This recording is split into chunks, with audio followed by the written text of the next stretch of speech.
തീപിടുത്തമുണ്ടായ ബിൽഡിംഗിലേക്ക് എത്തിയപ്പോഴാണ് സ്പൈഡർമാന് ഒരു കാര്യം മനസ്സിലായത്.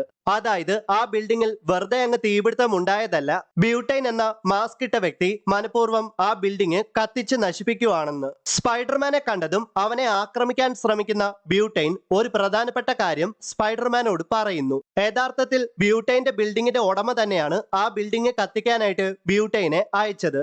കാരണം ആ ബിൽഡിംഗ് കത്തിച്ച് നശിപ്പിച്ചാൽ ബ്യൂട്ടൈന്റെ ബിൽഡിംഗിന്റെ ഉടമയ്ക്ക് കോമ്പറ്റീഷൻ ഇല്ലാതാക്കാം. മാത്രമല്ല, ഇപ്പോൾ കത്തിച്ച് നശിപ്പിച്ച ബിൽഡിംഗിലെ ആൾക്കാരെ ബ്യൂട്ടൈന്റെ ബിൽഡിംഗിന്റെ ഉടമയ്ക്ക് കോണ്ടാക്ട് ചെയ്ത് അവരെ അദ്ദേഹത്തിന്റെ ബിൽഡിംഗിലേക്ക് കൊണ്ടുവന്ന് താമസിപ്പിക്കുകയും ചെയ്യാം. എന്നാൽ ബ്യൂട്ടൈന് ഒരബദ്ധം പറ്റി.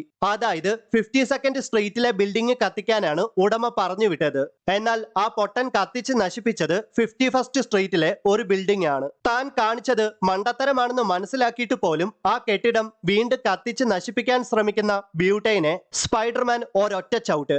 സ്പൈഡർമാന്റെ ചവിട്ട് കൊണ്ട ബ്യൂട്ടൈൻ തൊട്ടടുത്തുള്ള ഒരു പെറ്റ് സ്റ്റോറിലേക്ക് തെറിച്ചു വീണു.